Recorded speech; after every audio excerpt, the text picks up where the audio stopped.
अब कंगाल पाकिस्तान में आटे को लेकर अभी भी मारामारी हो रही है। लाहौर से कराची तक आवाम आटे के लिए, रोटी के लिए परेशान है और जिस तरह की रिपोर्ट सामने आ रही है उसके मुताबिक शरीफ सरकार जनता का मजाक उड़ा रही है। मार्केट में आटा बहुत ज़्यादा महंगा है और सरकारी आटा ऐसा है कि खाने से पेट में दर्द होने लगता है। देखिए लाहौर से आई ये एक्सक्लूसिव रिपोर्ट। शायद आपके अंदर कोई तकलीफ होती है अवाम की कि वो आधा भी पैसा पाकिस्तान में ले आए। मैं आपको यकीन दिलाता हूं इतनी महंगाई ना करनी पड़े। जब मुल्क ही बैंकरप्ट हो गया तो हम क्या बात कर सकते हैं।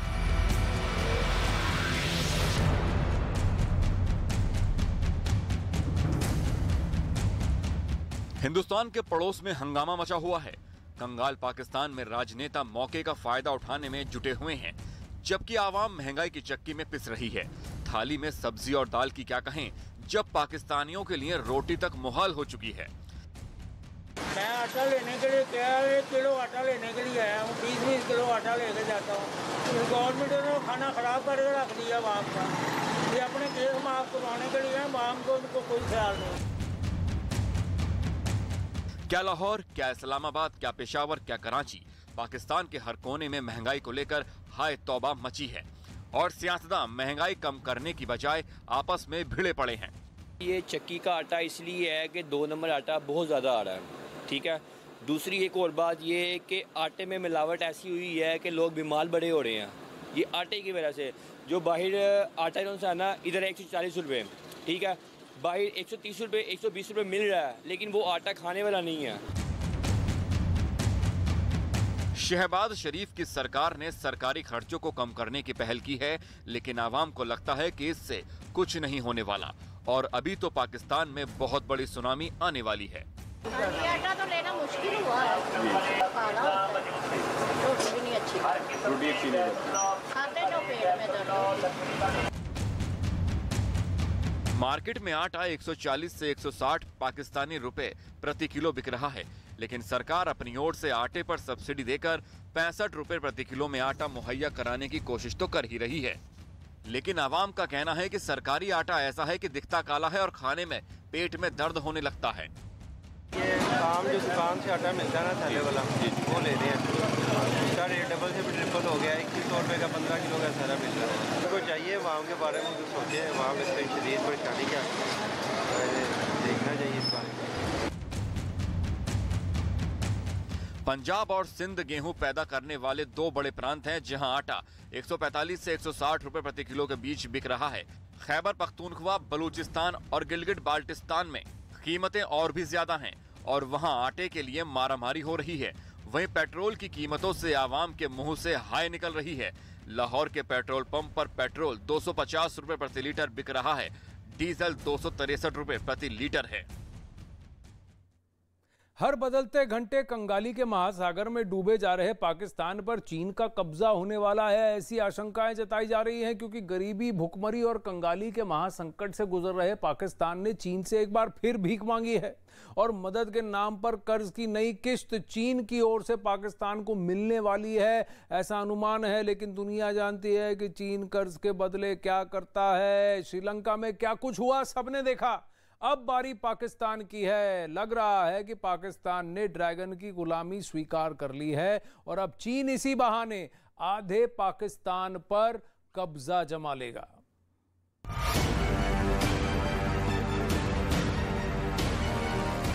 चीन के कर्ज ने पाकिस्तान को किया कंगाल।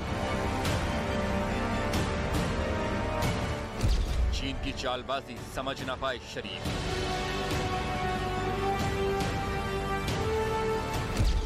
जिनपिंग के हाथ में पाकिस्तान का रिमोट कंट्रोल। जिनपिंग की तैयारी, आधे पाकिस्तान पर कब्जे की बारी।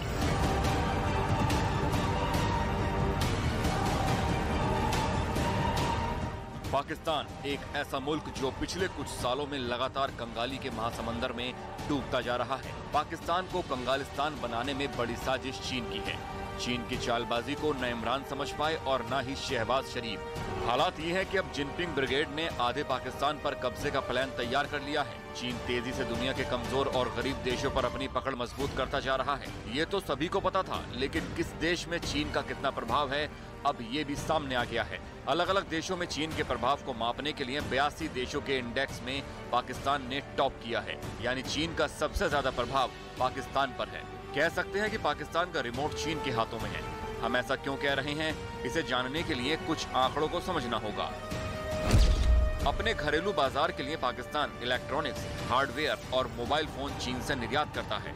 इसके अलावा पाकिस्तान के डिफेंस सेक्टर ने चीन की मदद से आधुनिक टेक्नोलॉजी के हथियार हासिल किए हैं। पाकिस्तानी सेना के लिए हथियार, मिसाइलें, तोप, फाइटर जेट्स और टैंक के प्रोडक्शन और इंपोर्ट में चीन मदद करता है। पाकिस्तानी सेना को समय समय पर चीन की तरफ से ट्रेनिंग भी मिलती है। पाकिस्तान को कमजोर अर्थव्यवस्था से निपटने के लिए चीन ने IMF और वर्ल्ड बैंक का लोन चुकाने में भी मदद की है। ये सब तो पाकिस्तान में चीन की बढ़ती दखल के उदाहरण हैं।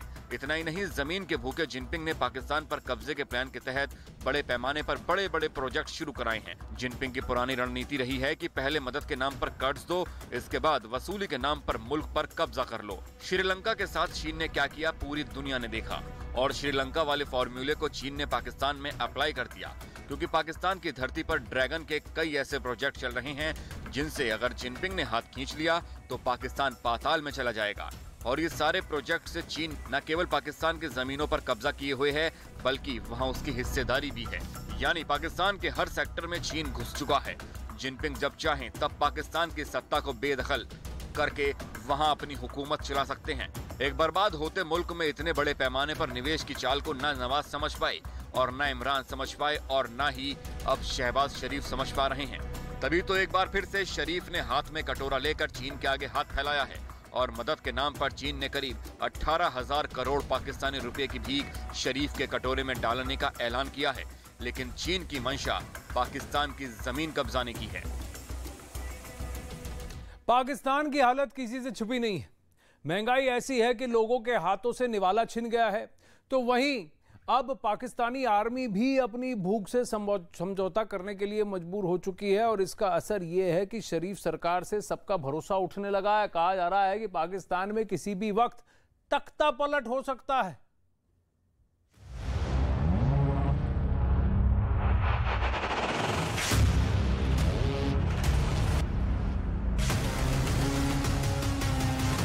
रियासत पाकिस्तान को छोटे छोटे हिस्सों में तोड़ दिया जाए।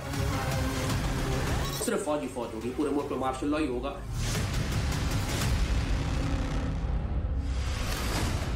पाकिस्तान में भुखमरी का आलम यह है कि शहबाज शरीफ प्रधानमंत्री की कुर्सी से बेदखल हो सकते हैं और मुल्क की रिवायत के मुताबिक army chief general Asim Munir की वजीर आजम के तौर पर ताजपोशी हो सकती है। ये कब होगा, कैसे होगा, सब कुछ करीब करीब तय हो चुका है। शहबाज शरीफ गद्दी से कब उतरेंगे और आसिम मुनीर प्रधानमंत्री कब बनेंगे, इसकी तारीख भी आपको बताएंगे। लेकिन सबसे पहले पाकिस्तान की वो खबर जिसे देखकर आप चौंक जाएंगे।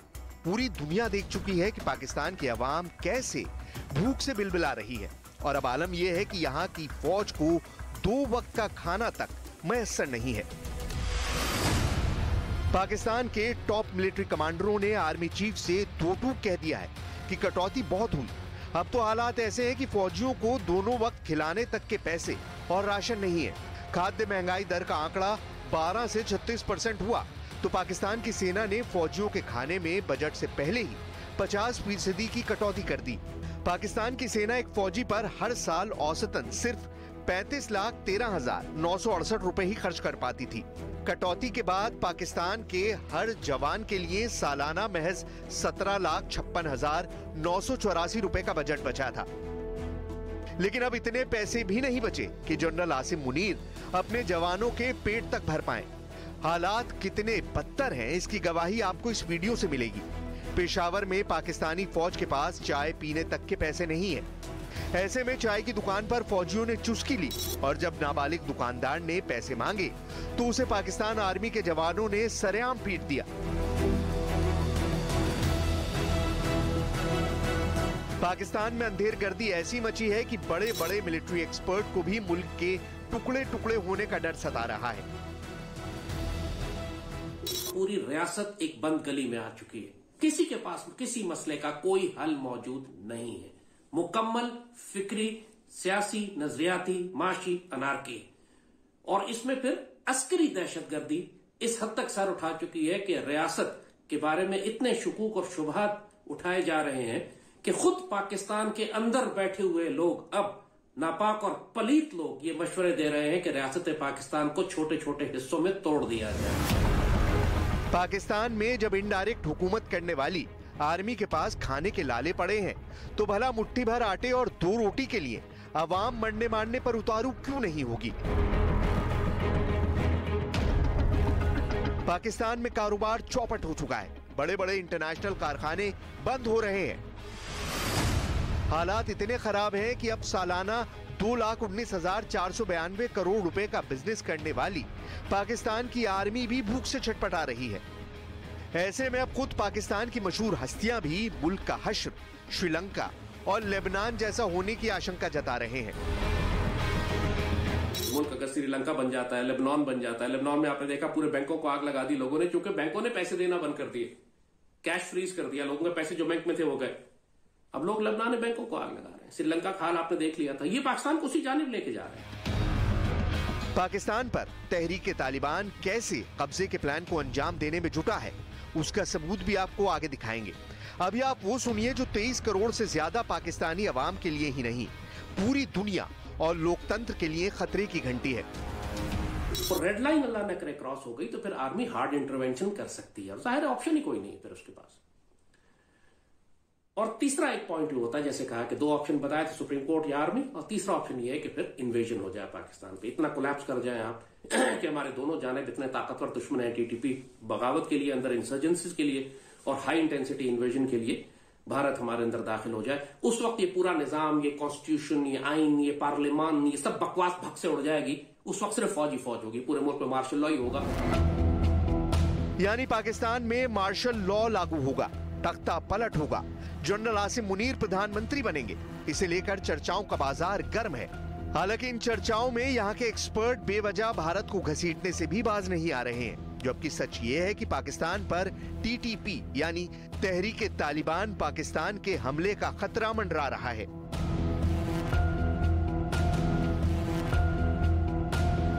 दावा किया जा रहा है कि टीटीपी आतंकियों का झुंड अफगानिस्तान बॉर्डर से इस्लामाबाद की तरफ रवाना हो चुका है। महंगाई से पाकिस्तान की आवाम ही नहीं, उनके पाले पोसे आतंकी भी हलकान है। ऐसे में तहरीक लब्बैक ने भी 27 फरवरी को पाकिस्तान बंद का ऐलान कर दिया है। तहरीक लब्बैक पाकिस्तान की जानिब से पेट्रोलियम मसनूआत की कीमतों में इजाफे के खिलाफ जो अल्टीमेटम दिया गया था, उसका वक्त अब मुकम्मल हो चुका है। अब पूरे मुल्क पाकिस्तान में 27 फरवरी बरोज पीर मुकम्मल तौर पर शटर डाउन हड़ताल होगी। पाकिस्तान की सरकार के मुताबिक मुल्क की सालाना महंगाई दर 27.55% है, जबकि दुनिया के मशहूर अर्थशास्त्री स्टीव हैंक की माने तो असली आंकड़ा 58% है। पाकिस्तान को वजूद बचाने के लिए किसी भी तरह से अंतर्राष्ट्रीय मुद्रा कोष से करीब 8,282 करोड़ रुपए का कर्ज चाहिए, लेकिन पहले के भारी भरकम कर्ज की वसूली हुई नहीं। ऐसे में IMF ने पाकिस्तान पर कड़ी शर्तें लगा दी हैं, जिनको मन मसोस कर पाकिस्तान को मानना ही पड़ा है। पाकिस्तान की संसद में IMF की शर्तों के मुताबिक बिल भी पास हुआ है। IMF से कर्ज के लिए पाकिस्तान ने टैक्स में भारी बढ़ोतरी की है। अब पाकिस्तान में लग्जरी वस्तुओं पर सेल्स टैक्स को न्यूनतम 25% और सामान्य वस्तुओं पर सेल्स टैक्स को 18% कर दिया गया है। इसी महीने IMF की टीम ने पाकिस्तान का दौरा भी किया था, लेकिन कर्ज की डील फाइनल नहीं हो पाई। रियासत पाकिस्तान इस वक्त यतीम है, कोई इसके ऊपर सरबराह है ही नहीं जो फैसले कर सके। जो मुल्क का वजीर आजम है वो दूसरे मुल्कों में जाके भीख मांगता है, बादशाहों के सामने खड़े होकर के उकुल खुबुस लाजिम मौजूद, अस्तगफिरुल्लाह। इसकी क्या रियासत की इज्जत रहेगी? बिलावल पूरी दुनिया में अपने आप को अगला वजीर आजम बनाने के लिए एक प्राइवेट फॉरेन पॉलिसी चला रहा है, हर जगह जाके लॉबिंग कर रहा है सिर्फ इसलिए कि उसको सपोर्ट किया जाए कि आइंदा आने वाले इंतखाबात में वो मुल्क का वजीर आजम बन सके। और पूरी रियासत पाकिस्तान को पता ही नहीं है कि वो क्या फॉरेन पॉलिसी चला रहा है। पाकिस्तान में सैयद सलाउद्दीन जैसे आतंकी सरेआम घूम रहे हैं और सरकार अपनी ही बलूच अवाम का नरसंहार कर रही है। हुकूमत पर काबिज शहबाज शरीफ और बिलावल भुट्टो जरदारी गद्दी बचाने में जुटे हैं। तो इमरान खान सत्ता में वापसी के लिए जेल भरो मुहिम चला रहे हैं और मिलिट्री एक्सपर्ट्स एटम बम बेचकर मुल्क का पेट भरने की सलाह दे रहे हैं।